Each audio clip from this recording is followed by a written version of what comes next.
on ne cherche pas à lancer des pierres sur un arbre où il n'y a pas de fruits. Hein. Si on te combat, c'est parce qu'il y a des fruits. Si on te jette des pierres, c'est parce qu'il y a des choses. Sinon, si tu es sur la terre comme un cheveu sur la soupe, personne ne s'occupe de toi, tu déranges même à la limite, on ne te dit rien, c'est que mon frère, tu n'es pas en vie. Mais si tu es en vie et que tu es une étoile, tu seras combattu. Parce que pendant que toi, tu passes là, certains voient ton étoile. Donc, ceux qui se disent, ah, pourquoi est-ce que tout le temps, il y a beaucoup de difficultés là? Peut-être que tu as une grande destinée. Parce qu'une grande destinée attire aussi des adversaires à la taille de la destinée. Hein. David, il avait 17 ans, mais il a combattu contre Goliath. Parce que lui, il avait une destinée de royauté. Amen. Or, la Bible dit, Jésus dit, c'est moi qui tiens la clé de David. J'ouvre, personne ne fermera. Je ferme, personne n'ouvrira. Ça veut dire quoi? C'est le Seigneur qui tient la clé de la dimension royale. La dimension de royauté. Tu vis sur la terre comme un roi. Tu vis sur la terre à un niveau différent. Oui, mes frères, mes soeurs. C'est Dieu qui accorde cela. Parce que Jésus dit, tiens la clé de David. Quand il ouvre les portes, là, personne ne peut fermer. Quand Dieu décide de te bénir, personne ne peut te maudire. Quand Dieu décide de t'ouvrir les portes, personne ne peut les fermer. Parce que c'est lui qui tient la clé de David. Dieu dit, ils te feront la guerre, mais ils ne te vaincront pas. Donc le thème de la vidéo, c'est, ils te feront la guerre, mais ils ne te vaincront pas. On est dans la semaine du combat spirituel. Semaine de combat spirituel. Jérémie chapitre 1, à partir du verset 17. Et toi, saint terrain, lève-toi et dis-leur tout ce que je t'ordonnerai. Ne tremble pas en leur présence, de peur que je ne te fasse trembler devant eux. Dieu ne veut pas qu'on tremble devant nos ennemis. Dieu ne veut pas qu'on ait peur. Même dans la barque, quand Jésus, il y avait la tempête et que les disciples l'ont appelé, il leur a demandé pourquoi ils ont eu peur. Dieu veut que tu sois fort. Dieu veut que tu prennes courage. Amen. Au verset 18, « Voici, je t'établis en ce jour sur tout le pays comme une ville forte, une colonne de fer et un mur d'airain, contre les rois de Juda, contre ses chefs, contre ses sacrificateurs et contre le peuple du pays. » Voilà, quand le peuple commence à pécher comme ça, Dieu se fâche et il commence à envoyer aussi des malédictions contre le peuple pour qu'ils puissent se ressaisir. Mais quand ils se repentent, voilà, c'est son peuple, c'est leur Dieu, ils reviennent toujours ensemble et le Seigneur continue de les défendre. Au verset 19, il dit, « Ils te feront la guerre, mais ils ne te vaincront pas, car je suis avec toi pour te délivrer, dit l'Éternel. » Et donc c'est le verset 19 qui nous intéresse. « Ils te feront la guerre, mais ils ne te vaincront pas, car je suis avec toi pour te délivrer, dit l'Éternel. » Jérémie chapitre 1 au verset 19. Mon frère, ma soeur, dans notre temps de prière dénommé votre tension spirituelle, cette semaine, c'est la semaine de combat spirituel. Combat spirituel. Le combat spirituel, c'est quoi? C'est un combat, c'est une guerre qui se fait de manière spirituelle, c'est-à-dire en prière dans le monde invisible. Mais ce combat-là a des répercussions dans le monde physique. Et Jésus, notre Seigneur, faisait beaucoup de combats spirituels. Il était un homme de prière. C'était pour nous donner des exemples. La prière l'amène à être connecté au Père, mais la prière l'amène aussi à déjouer le plan du diable de manière spirituelle. Il a dit à Pierre, « Pierre, Satan vous a réclamé, vous tous mes apôtres, vous tous mes disciples, pour vous cribler comme le froment. Mais j'ai prié. » Jésus dit, « J'ai prié. J'ai prié pour toi, pour que ta foi ne défaille point. Et toi, quand tu seras converti, affermis les autres. » Donc, contre les attaques, contre le plan de Satan, Jésus a pour arme la prière. Donc, ce n'est pas la prière qu'on fait le combat spirituel. Chaque fois que Dieu t'envoie là, il te dit, il faut prendre courage parce que tu vas combattre dans tout territoire, dans toute terre promise. Il y a des géants. Il y aura des Amalécites, il y aura des Philistins, il y aura des Cananéens que tu vas combattre à chaque niveau de ta vie. Tu as la mer Rouge à traverser, tu as le désert à traverser, tout. C'est la marche physique qu'Israël a faite là. C'est ça que nous faisons de manière spirituelle quand on se donne à Dieu. Donc à chaque niveau, il y aura des combats. À chaque niveau, il y aura des situations même naturelles. Parce que la mer Rouge, c'était une situation naturelle qui s'est opposée au peuple. Mais il fallait traverser cette mer Rouge. Mais devant certaines situations, il faut un miracle. Il faut un miracle. Et c'est pour ça que tu dois être connecté. Parce que c'est Dieu qui fait le miracle. Le thème de notre moment de prière dénommé haute tension spirituelle, le thème c'est quoi? C'est délivre-nous du malin. Qui délivre du malin? C'est Dieu. C'est Dieu qui délivre du malin. Mais toi, tu dois crier à lui. Donc le Seigneur dit, ils te feront la guerre, mais ils ne te vaincront pas. Pourquoi? Parce que lui, l'Éternel, il est avec toi. Jérémie chapitre 1, verset 19. Mes frères, mes soeurs, c'est la parole que nous t'appuie. Donc, tu dois comprendre que tu seras combattu, on va t'attaquer, des choses vont se passer, mais Dieu, il est avec toi. Mais c'est quand toi, tu te sépares de Dieu que tu es vaincu. Donc, comme Dieu, il est de ton côté, toi, tu dois t'appuyer sur lui et faire ce qu'il te dit de faire pour que tu aies la victoire sur ceux qui te combattent. Nous devons rester attachés à notre Dieu. Nous devons rester attachés à sa parole, comprendre ses lois, lire la Bible, avoir une relation avec Dieu afin de déjouer les plans de tous ceux qui nous attaquent. Amen. La Bible dit, nous ferons la guerre, mais ne nous vaincrons pas. Amen. La Bible dit, quand Israël a commencé à partir pour rentrer dans sa terre promise, Israël a dû faire beaucoup de guerres contre plusieurs peuples. Donc, ils te feront la guerre. Il y aura toujours guerre, mais la Bible dit, ils ne vont pas te vaincre. Comprenez les lois du Seigneur. Sinon, tu dis, je suis chrétien, je suis chrétienne, pourquoi est-ce que telle chose m'arrive? Pourquoi est-ce que j'ai des attaques? Pourquoi est-ce que j'ai des épreuves? Pourquoi est-ce que cette situation vient? Mon frère, ma soeur, quand on se donne à Jésus, notre marche, c'est comme quand Israël a quitté l'Égypte et ils étaient en marche pour aller à Canaan. Donc, les différentes étapes, tout ce qu'ils ont vécu comme difficulté, comme guerre, comme mer rouge à traverser, comme désert à traverser, comme la manne à manger, tout ça, nous le vivons de manière spirituelle dans notre marche avec Dieu, étape par étape. Il y a des situations qui représentent la mer rouge dans ta vie. Il y a des situations qui représentent le désert dans ta vie.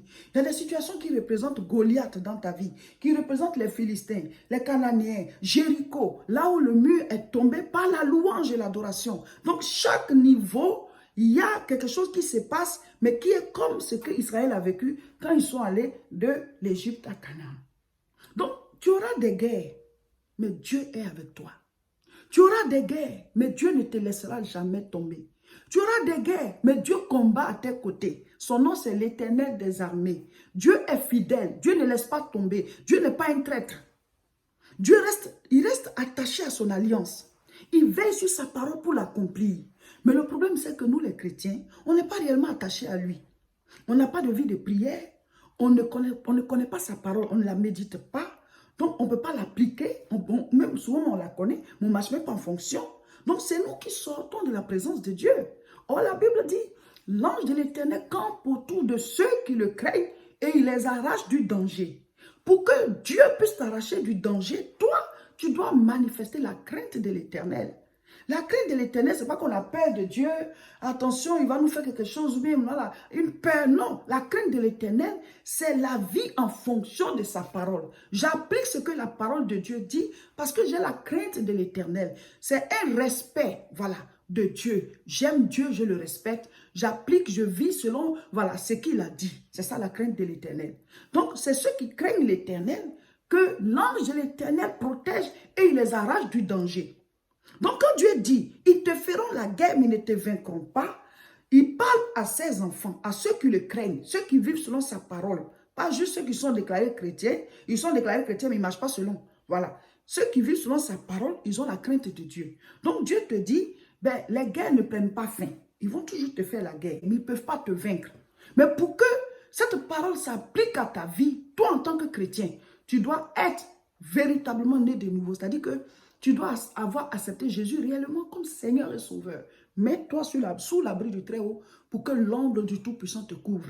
Donc, il faut que réellement tu sois né de nouveau. Dans lui, ta vie, ce n'est plus toi qui vis, c'est Christ qui vit. Donc, tu décides maintenant de vivre selon sa parole. Mais pour vivre selon sa parole, il faut la connaître. Donc, tu dois méditer la parole de Dieu tous les jours. Tu dois avoir une vie de prière régulière afin d'être connecté aux actualités du royaume. Nous sommes à la 8e semaine de notre moment de prière dénommé haute tension spirituelle. Le Saint-Esprit est vraiment là. Il nous donne la force de prier, de lire la parole, de faire les combats spirituels. En tout cas, ne laissez pas passer tout ce qu'on vous a dit de faire. Il faut appliquer chaque chose. On est en guerre. Amen. Donc, cette semaine, c'est la 8e semaine et le thème, c'est combat spirituel. On avait déjà fait une semaine de combat spirituel dans le mois de novembre et on vous avait dit que le combat spirituel allait encore revenir. Donc, dans ce mois, voilà, c'est cette semaine-là, la 8e semaine de tout notre temps de haute tension spirituelle. On est encore en combat spirituel. Mes frères, mes sœurs, Si tu ne veux pas combattre de manière spirituelle, ben le combat là, tu vas le faire de manière physique. C'est-à-dire qu'il y a des choses de manière spirituelle qui attaquent ta destinée, qui veulent t'empêcher d'avancer, qui veulent t'empêcher de réaliser ta vie, qui veulent t'empêcher d'être en paix. Voilà. Nous sommes chaque fois combattus par des esprits impurs, combattus par des situations, des choses autour de nous, des êtres humains et tout ça. Mais ça commence d'abord de manière spirituelle. Donc, tu es obligé de faire le combat spirituel. Parce que notre Seigneur lui-même, il a fait plusieurs combats spirituels. Quand il y avait des situations difficiles, le Seigneur Jésus-Christ partait prier. Et chaque matin, il priait. Il avait ses moments de prière. Tôt le matin, quand il faisait encore nuit, avant que le jour n'arrive, il partait prier avant que, voilà, il ne fasse jour. Donc, il avait ses moments de prière parce qu'il savait que le combat était d'abord spirituel avant d'être physique. Avant d'aller à Golgotha, Jésus est passé d'abord par Gethsemane. Il a prié pour pouvoir vaincre Golgotha dans la prière avant d'aller de manière physique. Vous comprenez? Donc le combat spirituel est très important. La prière nous aide à être en contact avec Dieu, à avoir une relation avec lui, mais par la prière, nous faisons aussi le combat dans le monde spirituel. Parce que ce qui se passe dans le monde spirituel, c'est ce qui a une répercussion dans le monde physique. Amen. Donc, cette semaine, on est en combat spirituel. Chaque jour, vous devez prier. Les mardis nuit, vous devez faire une mini-veillée et les vendredis nuit, une mini-veillée d'1 heure. Mais chaque jour, dans la journée, dans la soirée, dans la journée, dans la soirée, vous devez prier et vous devez lire les passages bibliques qu'on vous a donnés. Un passage à un chapitre chaque jour. Appliquez tout, mes frères, mes sœurs. Et laissez le Seigneur vous parler. Laissez le Seigneur vous guider, vous parler, vous donner la direction de votre vie. La Bible dit, sa parole est une lampe à nos pieds et une lumière sur notre sentier. Amen. Donc le moment se passe très bien. N'oubliez pas de faire parvenir vos offrandes d'action de grâce. Il n'y a pas d'adoration sans offrande. Même chez les faux dieux, chaque fois que tu es en train d'adorer Dieu, tu dois te dire, je dois faire parvenir quelque chose par rapport à cette adoration que je suis en train de faire. Même si on ne te le demande pas. Ça doit être une bonne habitude qui te reste. Et quand tu regardes dans la Bible, tous ceux qui avaient marché avec le Seigneur avaient cette habitude-là, de toujours soutenir l'œuvre de Dieu. Amen. Donc, nous sommes un peuple circoncis. Tout ce qui nous appartient doit être coupé. Coupé et jeté à la maison du Seigneur. L'église La Moisson a besoin de vos soutiens, de vos offrandes d'action de grâce, de vos dîmes et tout ça.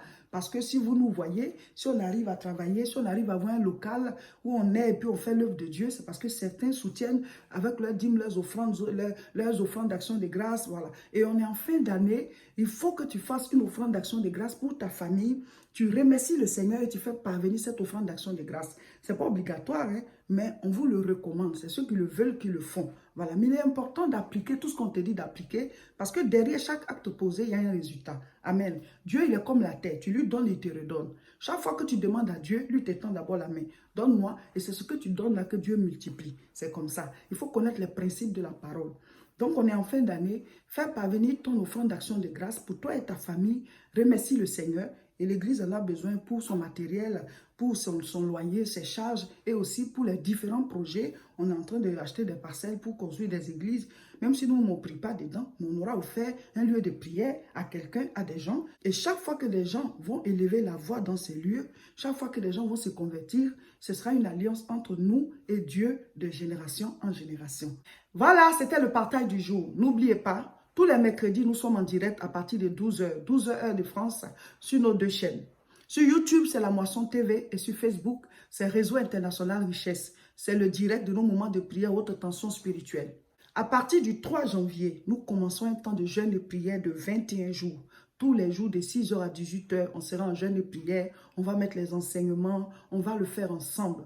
Vous qui n'avez pas l'habitude de jeûner, vous qui voulez bien le faire, puis vous n'y arrivez pas, on va le faire ensemble. C'est un jeûne de groupe à partir du 3 janvier. Donc faites passer voilà, le message, partagez la vidéo pour que d'autres personnes puissent le savoir et qu'on soit encore plus nombreux. À partir du 3 janvier, on prend le taureau par les cornes dès le début de l'année. Du 3 au 23 janvier 2022, on sera en temps de jeûne et prière de 21 jours, un temps voilà, pour présenter la nouvelle année au Seigneur, pour avoir les directives de Dieu par rapport à l'année qui nous donne de plus, pour déjouer les plans du diable dans la prière. Mes frères, mes sœurs, 21 jours de jeûne et prière qui commence le 3 janvier, à ne surtout pas rater.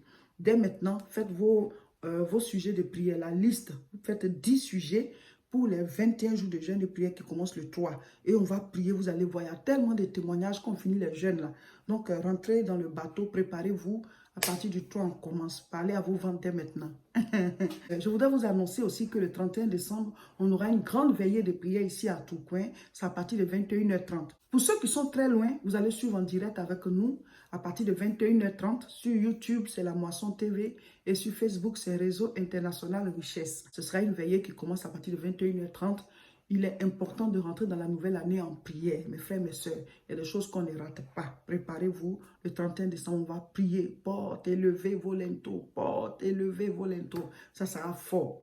Le dimanche 26 décembre, c'est un culte spécial ici pour les enfants. C'est le dimanche que nous faisons ce culte-là pour les enfants parce que c'est le 26. Le 25, c'est la fête, mais c'est le samedi. Donc, le dimanche 26, ce sera spécial enfant. Les enfants vont chanter, ils vont réciter des versets bibliques, ils vont faire des sketchs, ils vont danser et tout. Voilà, ce sera un moment spécial pour les enfants le dimanche 26 décembre à partir de 10h ici à Tourcoing. Vous pouvez nous contacter pour avoir tous les numéros. Pour, voilà, si vous voulez réserver des hôtels aux alentours, contactez-nous à ce numéro. On vous donne les noms des hôtels.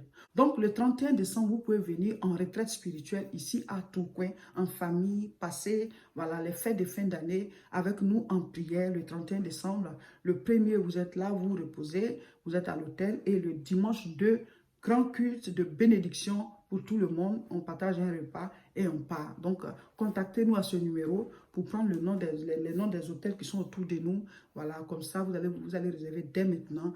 Voilà, venez en retraite spirituelle les fins d'année ici à Tourcoing, le 31, le 1er et le 2. Voilà. Donc, le 31, on fait la veillée. À un certain moment, on va aussi manger ensemble. Et le 1er, vous êtes à l'hôtel. Après, vous sortez, vous visitez la ville. Et le 2, dimanche 2, on fait le grand culte de l'année. Le premier culte de l'année, on bénit le peuple, on mange ensemble. Et après, chacun part. C'est bon, non? Ce sera une belle fête. Donc, venez en retraite spirituelle à Tourcoing pour la fin de l'année. Amen.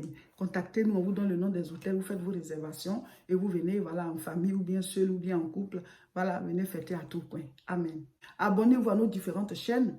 Sur YouTube, c'est La Moisson TV. Sur Facebook, c'est Réseau International Richesse. Nos directs, c'est tous les mercredis à 12h. Et partagez massivement cette vidéo.